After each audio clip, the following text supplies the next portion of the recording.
കല്യാണ പല്ലക്ക്. എടി, മാവിൽ നിന്ന് മാങ്ങ പറിച്ചിട്ടിറങ്ങുന്ന വഴിക്കേ ചെറുതായിട്ട് ഗായൊന്ന് വീണു. ഈശ്വര, എന്നിട്ട് എന്തെങ്കിലും പറ്റിയോ ഗായു നിനക്ക്? തല എവിടെങ്കിലും ഇടിച്ചോ? ശ്രീബാല ആകുലതയോടെ വന്ന് അവളുടെ തലയും മുഖവും ഒക്കെ നോക്കുന്നുണ്ട്. പക്ഷെ അപ്പോഴും അവളുടെ കയ്യിലേക്ക് നോട്ടം പോയില്ല. അതല്ല ബാലെ, അവളുടെ കൈ വീണ വീഴ്ചയിൽ അവളൊന്ന് കൈ കുത്തിയിരുന്നു. ഇപ്പതാ കയ്യിൽ ചെറുതായി നീര് വന്നു. നീരോ? എവിടെ? അവളുടെ വലങ്കൈ പിടിച്ചു നോക്കി ശ്രീബാല ഒന്നും കാണാൻ കഴിയാതെ ഗായത്രിയുടെ മുഖത്തേക്ക് തന്നെ നോക്കി. ഓഹ്, മന്ദബുദ്ധി! ആ കൈ അല്ല, അവളുടെ ഇടത്തെ കൈ. ശ്രീബാല മെല്ലെ ചുരിദാറിന്റെ ഷോൾ മാറ്റിയപ്പോഴേക്കും നല്ല രീതിയിൽ നീര് വെച്ചിരുന്നു. അതേസമയം തന്നെ അവളുടെ സംസാരം മുഴുവൻ കേട്ടില്ലെങ്കിൽ പോലും മൂന്നുപേരും കൂടി എന്തോ ഒപ്പിച്ചു വെച്ചിട്ടുണ്ടെന്ന് ജയന്തിക്ക് മനസ്സിലായി. ജയന്തി ഉമ്മറത്തേക്ക് ഇറങ്ങി വന്നു. ശ്രീബാല പെട്ടെന്ന് ഷോളെടുത്ത് ഗായത്രിയുടെ കൈ മൂടി വെച്ചു. എന്താണ് മൂന്നും കൂടി ഇവിടെ ഒരു പരിപാടി? എൻ്റെ അമ്മ, ഇവിടെ ഒരു പരിപാടിയില്ല. അമ്മ അടുക്കളയിലേക്ക് പോയേ.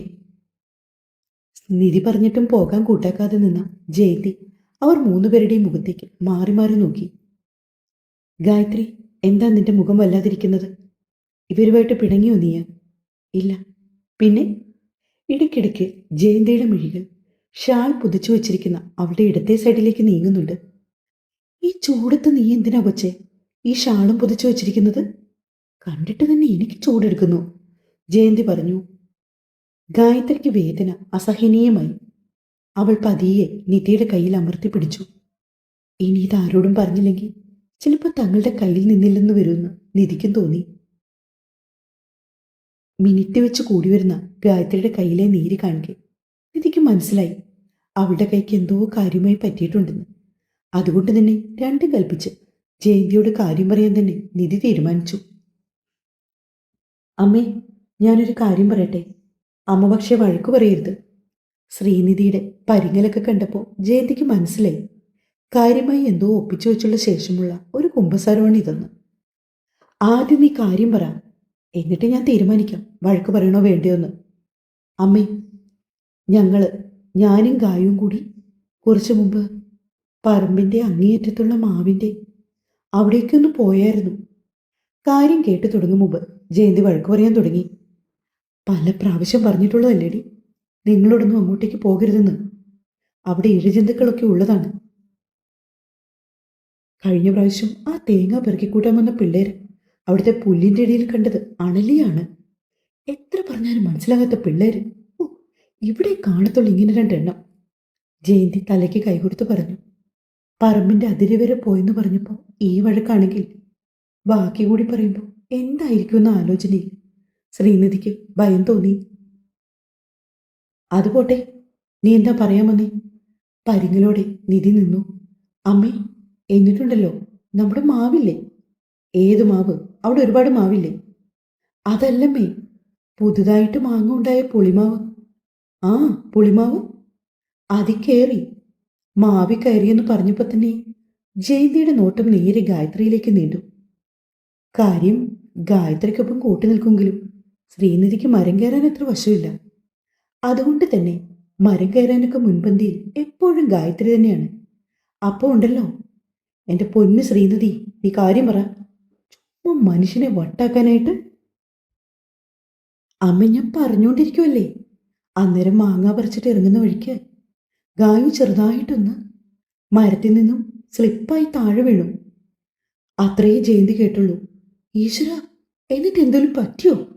ഈ പരീക്ഷ അടുത്തിരിക്കുന്ന നേരത്ത് ഇതിന്റെ വല്ല ആവശ്യമുണ്ടായിരുന്നോ പിള്ളേരെ? ജയന്തി അത് പറഞ്ഞപ്പോഴാണ് ശ്രീനിധിയും ശ്രീബാലയും ഗായത്രിയും ഒരുപോലെ പരീക്ഷയെപ്പറ്റി ആലോചിച്ചത്. അമ്മ, ചെറിയൊരു പ്രശ്നമുണ്ട്. വീണ വീഴ്ചയിൽ അവൾ കൈയൊന്ന് കുത്തി. ഇപ്പോ അവളുടെ ഇടത്തെ കൈയിൽ മുഴുവനും നീര്. പെട്ടെന്ന് ജയന്തി ഷാൾ പുതുപ്പിച്ച് കിടന്ന അവളുടെ കൈയിൽ നിന്നും ഷാൾ മാറ്റി. അറിയാതെ വാപത്തിപ്പോയവർ. ഈശ്വര, നല്ലോണം നീര് വെച്ചിട്ടുണ്ട്. എന്നിട്ടാണോ പിള്ളേരെ നിങ്ങൾ ഇത്ര നേരം മിണ്ടാതെ നിന്നത്? വാ, നമുക്ക് വേഗം ആശുപത്രി പോകാം. ജയന്തി ഇട്ട നൈറ്റിയുടെ മുകളിൽ കൂടി ഒരു ഷോളും എടുത്തുകൊണ്ട് ഗായത്രിയുടെ കൈയും പിടിച്ച് മുന്നോട്ട് നടക്കാൻ തുടങ്ങിയതും അവൾ പോകാൻ കൂട്ടാക്കാണ്ട് അവിടെ തന്നെ നിന്നു. കുഞ്ഞമ്മേ, അമ്മയോട് പറയണ്ട. പിന്നെ പറയാതെ നീ വാ, ഞാൻ പറഞ്ഞോളാം ചേച്ചിയോട്. അതും പറഞ്ഞ് ജയന്തി ഗായത്രിയുടെ കൈയും പിടിച്ച് ശ്യാമളയുടെ വീട്ടിലേക്ക് നടന്നു. ആ സമയം അടുക്കളയിൽ തിരക്കിട്ട പണികളിലാണ് ശ്യാമള. ചേച്ചി, ഒന്നിങ്ങോട്ട് വന്നേ. ജയന്തി അടുക്കള വാതിൽക്കലേക്ക് നിന്നുകൊണ്ട് വിളിച്ചു. അവിടുത്തെ പണിയൊക്കെ കഴിഞ്ഞോ ജയെ? ഇവിടെതാ കറിക്ക് കടുക് വറുത്തോണ്ടിരിക്കുന്നേ ഉള്ളൂ. ശ്യാമള അടുക്കള ഭാഗത്തേക്ക് ഇറങ്ങിക്കൊണ്ട് ജയന്തിയെ നോക്കി. ചേച്ചി, ചെറിയൊരു പ്രശ്നമുണ്ട്. ജയന്തിയെയും ജയന്തിക്ക് അടുത്ത് തന്നെ മുഖം കുനിച്ചു നിൽക്കുന്ന ഗായത്രിയെ നോക്കിക്കൊണ്ട് ശ്യാമള കയ്യിലിരുന്ന തവിക്കണയുമായി അവരുടെ അടുത്തേക്ക് വന്നു. ചേച്ചി, ഈ പിള്ളേര് രണ്ടും കൂടെ ആ പറമ്പിന്റെ അതിരിലെ പുളിമാവി വലിഞ്ഞു കയറി. എന്നിട്ട് ചെറുതായിട്ടൊന്ന് വീണ് ഗായോ. ഇപ്പതാ കൈക്ക് ചെറിയ നീരുണ്ട്. എന്റെ ഭഗവാനെന്ന് ശ്യാമള ഉറക്ക വിളിച്ചുകൊണ്ട് നെഞ്ചിൽ കൈവച്ചു. പിന്നെ പതിയെ ഷോൾ മാറ്റി അവളുടെ നീർ വന്ന് ഉയർന്ന കൈയിലേക്ക് നോക്കി. മാഷി, ഒന്ന് ഓടി വന്നേ. മാഷി, ഇത് കണ്ടോ? ശ്യാമളയുടെ വെപ്രാണവും ഉച്ചത്തിലുള്ള വിളിയുമൊക്കെ കേട്ടുകൊണ്ട് വേണുമാഷ് അപ്പോഴേക്കും ഓടി വന്നു. നീര് വന്ന് വീർത്ത ഗായത്രിയുടെ ഇടം കൈ കണ്ട് അയാൾ പെട്ടെന്ന് അവൾക്ക് അടുത്തേക്ക് വന്നു. എന്തു പറ്റി മോളെ? നിന്നെ എന്തെങ്കിലും കുത്തിയോ? ജയന്തിയുടെയൊക്കെ മാവിപ്പോയി കയറിയെന്ന്, അതിന്ന് താഴെ വീണതാ, ശ്യാമള പറഞ്ഞു. വേണുമാഷ് വിശ്വാസം വരാത്ത പോലെ ഗായത്രിയെ നോക്കി. സോറി അച്ഛ. വെച്ചോണ്ടിരിക്കാതെ വേഗം ആശുപത്രിയിലേക്ക് കൊണ്ടുപോകാം മാഷേ. ചിലപ്പോൾ ഒടിവ് വല്ലതും ഉണ്ടെങ്കിലോ? ശ്യാമള നിന്ന നിൽപ്പിൽ തന്നെ ആശുപത്രിയിൽ പോകാൻ ഇറങ്ങി. എന്നാൽ മുകളിലായതിരുന്നാൽ ഗംഗ ഇതൊന്നും അറിഞ്ഞില്ല. എങ്കിൽ പിന്നെ ഒരു കാര്യം ചെയ്യും, ശ്യാമളച്ചിയും മാഷും കൂടി എത്രയും പെട്ടെന്ന് ഗായനെ ഹോസ്പിറ്റലിലേക്ക് കൊണ്ടുപോകാം. ഞാനും കൂടി വന്നാൽ ഈ പിള്ളേർ തനിച്ചല്ലേ. അത് മതി ജയെ, ഞങ്ങൾ പോയിട്ട് പെട്ടെന്ന് വരാം. ഇട്ട ഡ്രസ്സിൽ തന്നെ ഗായത്രിയുമായി അവർ റോഡിലേക്ക് ഇറങ്ങി. റോഡിൽ കൂടി വരുന്ന ഒരുമാതിരി ഓട്ടോകൾക്കെല്ലാം കൈ കാണിച്ചു. പക്ഷെ ആരും നിർത്തിയില്ല. അതേസമയമാണ് മഹേഷിന്റെ കാർ അവിടേക്ക് വന്നത്. പെണ്ണ് കാണൽ പ്രമാണിച്ച് മഹേഷ് ഹാഫ് ഡേ ലീവായിരുന്നു. അച്ഛനെയും അമ്മയും വീട്ടിൽ കൊണ്ടാക്കിയിട്ട് അവൻ ജോലിക്ക് പോകുന്ന വഴിയായിരുന്നു അത്. പെട്ടെന്ന് വഴിയരികിൽ മാഷിനെ ശ്യാമളയും കണ്ടതോടെ അവൻ വണ്ടി സൈഡിലേക്ക് ഒതുക്കി. എന്നാൽ മാഷാണെങ്കിൽ അവനായിട്ട് കണ്ടതുമില്ല. മഹേഷ് വണ്ടി നിർത്തി വണ്ടിയിൽ നിന്നിറങ്ങി വേണുമാഷിന്റെ അടുത്തേക്ക് വന്നു. എന്തുപറ്റി മാഷേ? എന്താ? മാഷിന്റെ മുഖത്തെ പരിഭ്രമം കണ്ടുകൊണ്ട് മഹേഷ് ചോദിച്ചു. ഒന്നും പറയണ്ട മഹേഷേ, ഈ പെണ്ണൊന്ന് വീണു. അപ്പോഴാണ് അവൻ മാഷിനും ശ്യാമളയ്ക്കും അരികെ നിൽക്കുന്ന ഗായത്രിയെ ശ്രദ്ധിക്കുന്നത്. അവളുടെ മുഖമൊക്കെ വല്ലാതായി. കണ്ണുകൾ കരഞ്ഞു കലങ്ങാൻ പാകത്തിൽ നിൽക്കുന്നു. ഒന്നും പറയണ്ട മോനെ, പറമ്പിന്റെ അതിരിലൊരു മാവ് നിൽപ്പുണ്ട്. അതാണെ കാലം കുറെ കൂടി ഈ കൊല്ലം കായ്ച്ചു. അതിൽ ചെന്ന് കയറിയേക്കുന്നു, അതിന്ന് താഴെയും വീണു. ശ്യാമള പറഞ്ഞപ്പോൾ വിശ്വാസം വരാത്ത പോലെ മഹേഷ് ഗായത്രിയെ നോക്കി. അവളാണെങ്കിൽ ആകെ ചൂളിപ്പോയി. അതൊക്കെ പോട്ടെ, നിങ്ങളിപ്പോൾ എവിടേക്ക് പോകാനാ തയ്യാറായി നിൽക്കുന്നത്? ആശുപത്രിയിൽ. ഇവളുടെ കൈ കണ്ടോ? ദാ നീര് വന്ന് വീർത്തു. ഇടം കൈയിൽ ഷാൾ വെച്ച് പൊതിഞ്ഞു പിടിച്ചിരിക്കുന്നത് കൊണ്ട് മഹേഷ് നീര് കണ്ടില്ല. ഗായത്രി ഷാൾ മാറ്റി മഹേഷിനെ കാണിച്ചതും അവന്റെ മുഖത്തും വെപ്രാളമായി. അത്രത്തോളം നീര് വന്ന് വീർത്തു പോയിരിക്കുന്ന കൈകൾ. മാഷ് വേഗം വണ്ടിയിലോട്ട് കയറി, ഹോസ്പിറ്റലിൽ പോകാം ബാ. ഇനിയും അവിടെ നിന്നാ മറ്റു വണ്ടികളൊന്നും വന്നില്ലെങ്കിലോ എന്ന് കരുതി അവർ പെട്ടെന്ന് മഹേഷിന്റെ കാറിലേക്ക് കയറി. നിമി നേരം കൊണ്ട് തന്നെ അവർ ആശുപത്രിയിലെത്തി. എങ്കിലൊരു കാര്യം ചെയ്യ്, മഹേഷ് പൊയ്ക്കോ. ഹാഫ് ഡേ ലീവല്ലേ, ജോലിക്ക് കയറണ്ടേ? അത് കുഴപ്പമില്ല മാഷേ, ഞാൻ കൂടെ നിൽക്കാം. എന്തെങ്കിലും സഹായം വേണമെങ്കിലോ? അതല്ല, തിരിച്ച് വീട്ടിലേക്ക് പോകണമെങ്കിലോ മറ്റോ? അത് കുഴപ്പമില്ല മഹേഷ്, ഞങ്ങളൊരു ഓട്ടോ വിളിച്ചു പോയിക്കോളാം. എന്തായാലും ജോലി നടക്കട്ടെ. മഹേഷിനെ കണ്ടത് വളരെ ഉപകാരമായി. അല്ലെങ്കിൽ ഈ നേരത്ത് ഇവിടെ എത്തില്ലായിരുന്നു. വേണുമാഷ് നന്ദി സൂചകമായി മഹേഷിനോട് പറഞ്ഞു. മാഷ് എന്തിനാ നന്ദിയൊക്കെ പറയുന്നേ? അല്ലെങ്കിലും അവളെൻ്റെ അനീതിയല്ലേ. ഒരു ചേട്ടന്റെ കടമ നിർവഹിച്ചു, അത്രയേ ഉള്ളൂ. അതിന് നന്ദിയൊന്നും വേണ്ട. മഹേഷ് അത് പറഞ്ഞതും പുഞ്ചിരിയോടെ അയാളുടെ തോളിലൊന്ന് തട്ടി വേണുമാഷ്. മഹേഷ് തിരികെ ജോലിക്ക് പോയതും വേണുമാഷ് അകത്തേക്ക് ചെന്നു.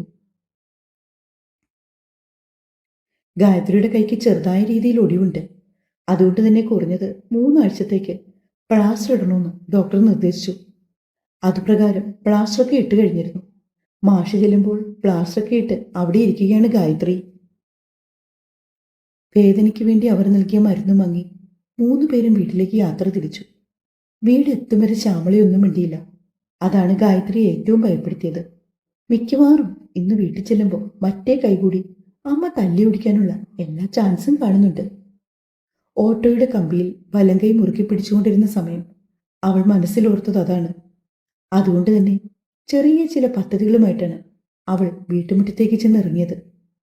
അമ്മേ, എനിക്ക് ഭയങ്കര ക്ഷീണം. ഞാൻ പോയി കുറച്ചു നേരം കിടക്കട്ടെ.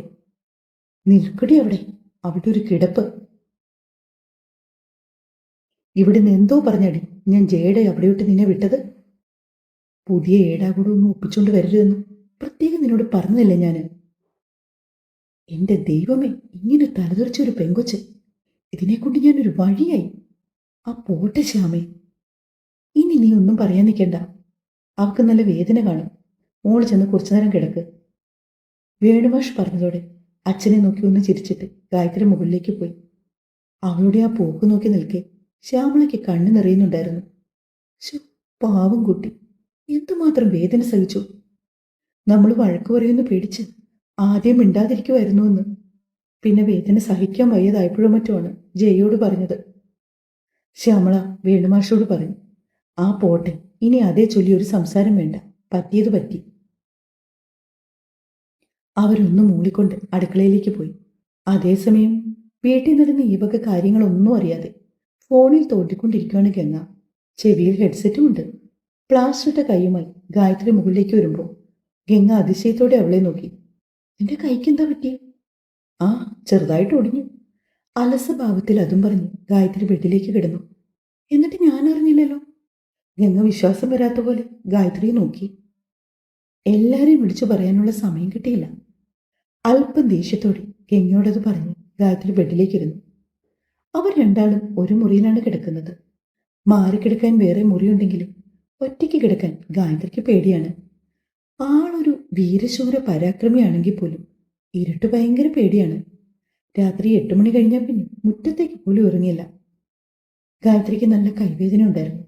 പിന്നെ ശ്യാമളയുടെ കേൾക്ക് അത് പറയാൻ ചെറിയ ഭയമുണ്ടായിരുന്നത് കൊണ്ട് ഇത്ര നേരം മിണ്ടിയില്ലെന്ന് മാത്രം. അവൾ പതിയെ ബെഡിലേക്ക് കിടന്നു. കൈയെടുത്ത് ശ്രദ്ധയോടെ നെഞ്ചിലേക്ക് വെച്ചു. ശേഷം പയ്യെ കണ്ണുകൾ അടച്ചു. നിമി നേരം കൊണ്ട് തന്നെ ഉറക്കം വന്ന് അവളുടെ കണ്ണുകളെ പുലുക്കി. ഗായത്രി ഗാഢമായ ഉറക്കത്തിലേക്ക് വഴുതി വീണു. തുടരും. ഇഷ്ടമാണോ ഗായത്രിയെ? നിങ്ങളുടെ അഭിപ്രായം പറയണേ.